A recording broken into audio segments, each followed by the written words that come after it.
On this episode of Destination Dare, the town of Duck explores wildlife you might see in the town and what to do if they become a nuisance. The town of Southern Shores provides some helpful tips on recycling. The town of Kitty Hawk provides an overview of the cleaning of ditches and canals in the town. The town of Kill Devil Hills shows us the new disc golf course. The town of Manteo has a new notification system. The town of Nags Head provides information about the upcoming beach maintenance project. And Dare County provides some helpful tips on voting in this year's elections. All that on this episode of Destination Dare.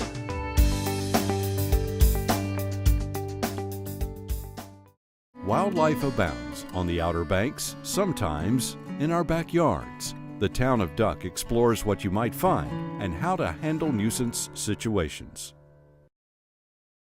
The town of Duck has launched a wildlife resource page to help residents and visitors keep yards and pets safe and wild animals healthy. Along with the page, the town invited Chris Turner, a wildlife biologist with the NC Wildlife Resources Commission, to speak on ways to prevent and solve wildlife contact issues, including recent coyote populations.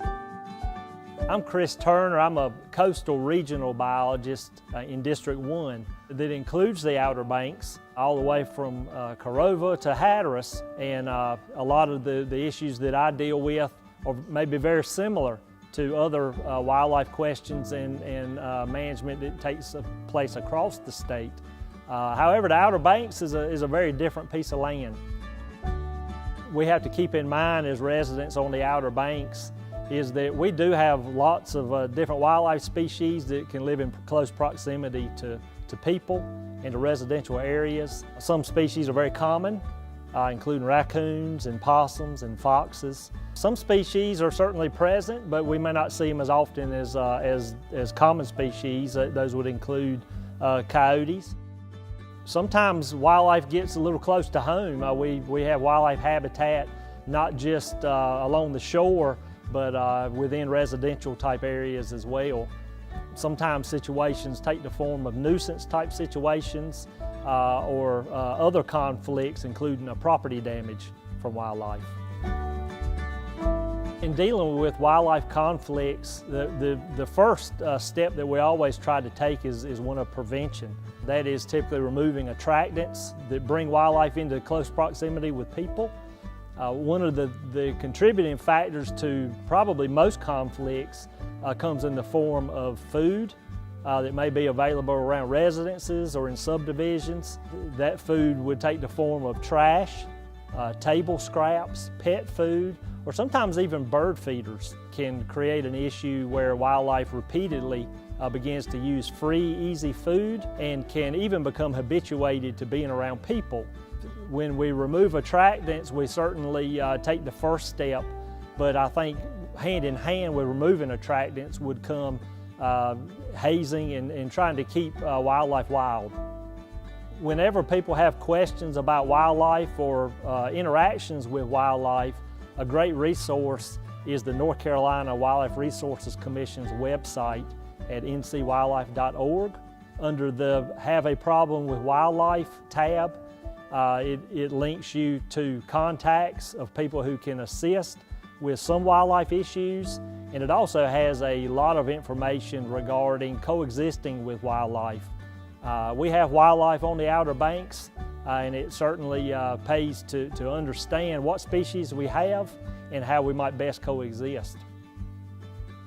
The management tools that are available to manage wildlife populations across the state, including the Outer Banks, are very similar regardless of the species that we're talking about. There's a toolbox available to manage a population of different wildlife species, and also a toolbox with tools available to help manage situations that might arise when it comes down to coexisting with wildlife.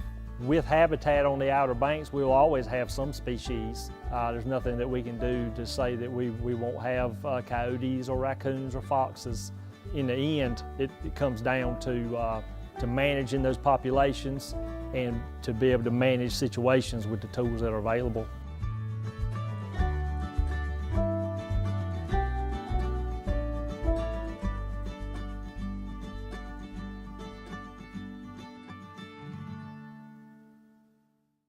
If you live or own property in the town of Southern Shores, you will want to take a look at these helpful tips for recycling.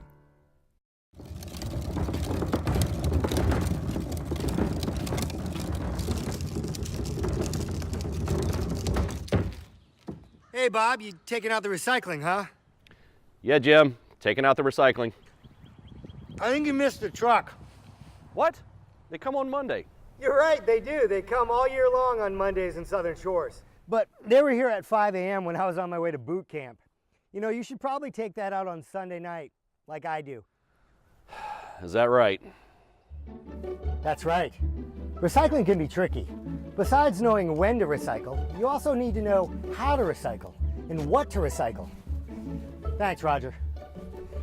The current recycling cans in Southern Shores are green and yellow, but you can also use the old blue and burgundy ones as well. You need to place clean materials in the can loosely. Remember, no bags or bundles. What you can recycle is newspapers and junk mail, along with aluminum cans and foil, as well as steel cans. Also, clean glass jars and bottles, as well as number 1 and number 2 plastic bottles. And remember, folks, break down that cardboard. Jim, are you in a PSA? Yes. Well, can you tell me what to do with my recycling? I can't wait until next Monday. Well, the town of Southern Shores doesn't have a recycling drop-off, but you can take certain items to the Kitty Hawk Recycling Center at 4190 Bob Perry Road. Just give that a second. And if the truck ever misses your house and you've done everything correctly, you can call the Southern Shores Town Hall and notify them. This has been really helpful. Good. Glad I could help. What is this? It's a release form. You're in a commercial. You're doing a good job. That's lunch! Lunch.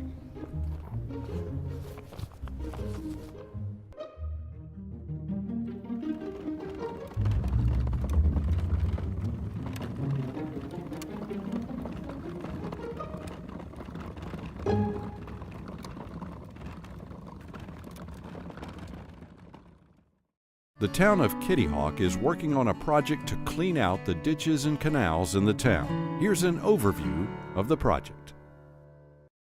In January of 2018, the town of Kitty Hawk began removing vegetative debris from the network of canals and ditches within the town of Kitty Hawk. The project's scope consisted of removing vegetative debris caused by the recent hurricanes and tropical storms that may have blocked any ditches and canals within the town. This project's 100% funded by grant funds from the state of North Carolina as a result of the Hurricane Matthew and tropical storms Hermine and Julia. Once the town was notified that they had gotten the grant to do this particular project, we were able to identify some areas via maps and with local knowledge to identify the worst areas that needed to be done. This project does not include every ditch and canal in the town, but it is the ones we feel would be most beneficial. The town has identified 7 areas that will be cleaned at this particular time. That's the Gingut Canal, which is the larger canal in Kitty Hawk, and 6 other smaller ones that some of the old timers may know the names to, but most people do not. They consist of Newfoundland Gut, Duck Pond Ditch, Sandy Run Canal, among a few others. The importance of this is specifically so that within the village, when we have flooding and heavy rains, the water will have a place to go without being blocked up or dammed up at some point. On the ocean side, we can pump water back to the ocean, but in the village, this is the only way for the water to get out of town. Dredging and soil removal from the canal and ditch network is not permitted under this particular grant. The project is expected to take an estimated 60 to 90 days to complete, depending on the weather conditions for the contractor. For information, please contact the Public Works Department at 252-261-1367.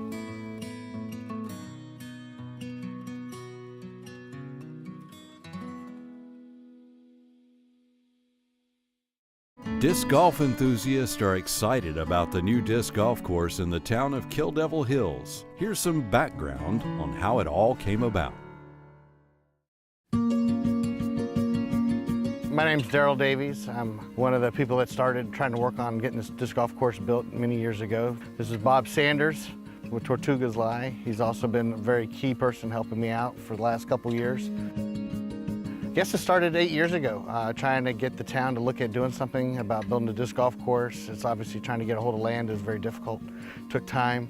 The key feature was the Logan family got word of what we were doing. Their son enjoyed disc golf, and they were looking to do something in memory of their son. We had been looking for something to memorialize our son for some time, and when I read in the paper that the bomb track was being considered as a disc golf course, I showed up at the town meetings and got involved. Our son was like to think out of the box and do certain things that were maybe out of the ordinary a little bit, and disc golf appealed to him in his later teen years and early adult years. So something like this course is going to be a great memory for him. So we're glad the town was able to put it all together, and particularly Daryl Davies, who was basically responsible for most of the coordinating all the volunteer work, putting all these benches together, getting the signs made, and it looks like a great course, a great opportunity to romp through the woods here and enjoy, an hour's worth of fun. They stepped up and said, hey, we'd be interested in help get this kicked off, and with their donation, and that's when the ball really got rolling. From there, we got a committee started, and we had a bunch of ideas from the committee on what's the best use for this land that would be the most beneficial for the people of the town. This was one of the things that was on the list. I think one of the reasons this became successful and got through the list is because of the cost. We figured out a way to do this where it didn't cost necessarily the citizens of the town tax dollars to do it, and I went out and started raising money and finding sponsors, and the sponsors are what paid for the course. One of my sponsors, this gentleman, quickly jumped on board and helped us out. More than just sponsor, I mean, he's been my right-hand man since day one. For the last 2 years, I've been coming out here and helping Daryl about every morning with a lot of sweat and a lot of hard work, but it's a labor of love. It's been a lot of fun. And the most exciting thing to me about this, besides being able to play disc golf in Kill Devil Hills, is just how many people are using this course and making new friends out here. So it's really been great. It's been a great experience. It's something that you can do with your friends, and like Daryl said, a lot of families come out here and play together, and people bring their dogs and stuff, so it's just, and it's bonding. People that play disc golf all kind of have similar interests and everything, so everybody gets along and everybody has a good time, and it's fun to just hook up with other people and play. Our son was a very generous person and had a great sense of humor, and he would be well known to be called the gentle giant. He was a big guy. But he loved to do things for his friends. And the really important thing about this disc golf course for me is it's free. It's free for everyone to come out and have a good time, for all different age groups. It's like he's treating this community to the game that he loved. My name is Ross Cipriano. I'm the ground supervisor for the town of Kill Devil Hills. I'm here on the Casey R. Logan disc golf course in Kill Devil Hills on the bomb track. The golf course has 18 baskets with a practice and pro tee. To get to the course, it's off of Veterans Drive behind the football stadium at the high school. At the main entrance to the football field, bear right onto a gravel road and follow it all the way around to the parking area for the disc golf course.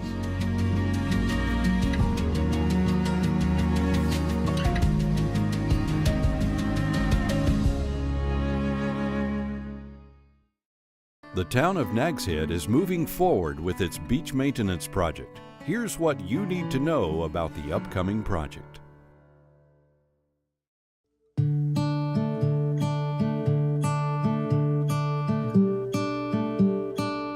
In 2011, Nags Head was the first town in Dare County to undertake a locally funded, large-scale beach nourishment project, with 10 miles of shoreline being nourished.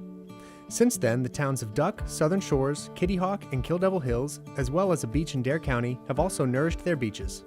The town is now working on its first beach maintenance project and will, as a part of the Renourishment Project, place sand on 10 miles of beach, from the Bonnet Street public beach access around milepost 11 south to around milepost 21, where the town borders the Cape Hatteras National Seashore. Nags Head's Board of Commissioners reinstituted the Municipal Service District tax to help supplement the project's cost.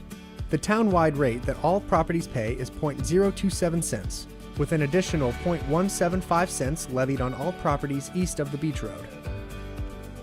1 penny of revenue in the Municipal Service District generates $79,548. In addition to this revenue, Dare County has committed to covering at least half of the estimated $25.5 million project cost. The county's contribution, along with funds from the town's existing capital reserve, enables the town to keep a lower MSD tax rate than what was established for the original project. Beach nourishment is the process of pumping sand onto an eroding shoreline to widen the existing beach. Sand is sourced from an offshore borrow site, and the widened shoreline provides increased defense from coastal storms and beach erosion, protecting property, communities, and infrastructure located along the shoreline. Dredging takes place in the summer because frequent storms in late fall, winter, and early spring can create unsafe working conditions that delay progress and drive up project costs. Roughly 1,000-foot sections of the beach are closed at a time during construction, and impacts on properties in those sections last for about 3 to 6 days. Sand ramps will be placed over pipes on finished areas of the beach, and the beach will still be accessible everywhere except for the working section. The contractor will work 24/7 until the project is complete, depending on weather conditions. To get the most current information about where sand pumping is taking place, you can sign up for email updates at nagsheadnc.gov/shoreline or morebeachtolove.com.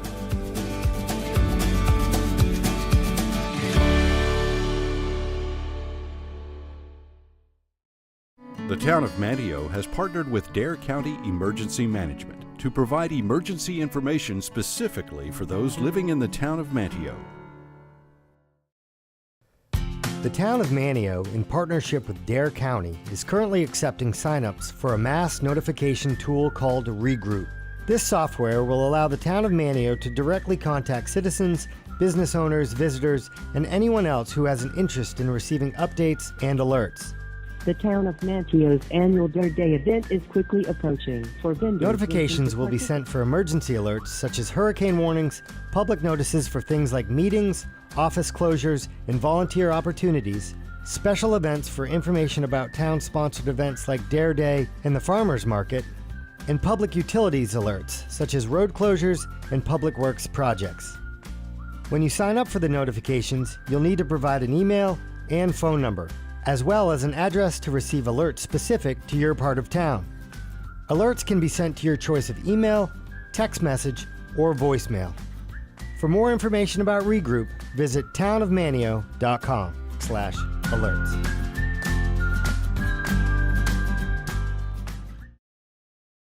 Dare County provides some tips on how to make sure you can vote in this year's elections. This is Sally. Sally lives in Dare County and wants to vote in the next primary and general election. First, she needs to make sure she's registered to vote in Dare County.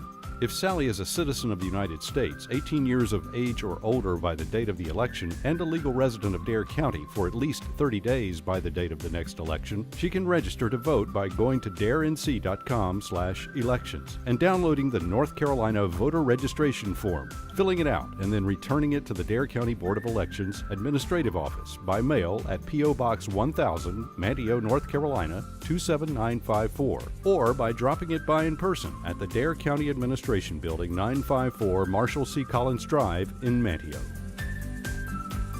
She could also access the NC voter registration form from the NC State Board of Elections website at ncsbe.gov, Dare County Public Libraries, Department of Motor Vehicle offices, Town Hall offices, and various public assistance offices. If Sally is already registered, she may need to update her information if she has moved to another address in Dare County since she registered to vote, or changed her name, or wishes to change her party affiliation. To change her information, she will need to complete an NC voter registration form and submit it to the Dare County Elections Office. Once registered, she needs to know where to vote. She can go to darenc.com/elections and search by address or precinct to find her polling place. Or call the Dare County Board of Elections Administration Office at 252-475-5630. But what if Sally isn't going to be in town on Election Day? No problem. The one-stop, no-excuse absentee process permits all registered voters to appear in person at one of the designated locations beginning the second Thursday before an election, but no later than 1 p.m. on the Saturday before the election at the election office. If Sally were going to be out of town and miss the one-stop voting period, she could fill out an NC absentee ballot request form. Sally can submit this form in person by mail, email, or fax no later than 5 p.m. on the Tuesday before the election. She would receive a ballot packet in the mail. She would need to complete and return the ballot by mail to the Dare County Board of Elections Administrative Office. The 2018 primary election is on May 8th, and the general election is on November 6th. For more information, go to darenc.com/elections or call 252-475-5630.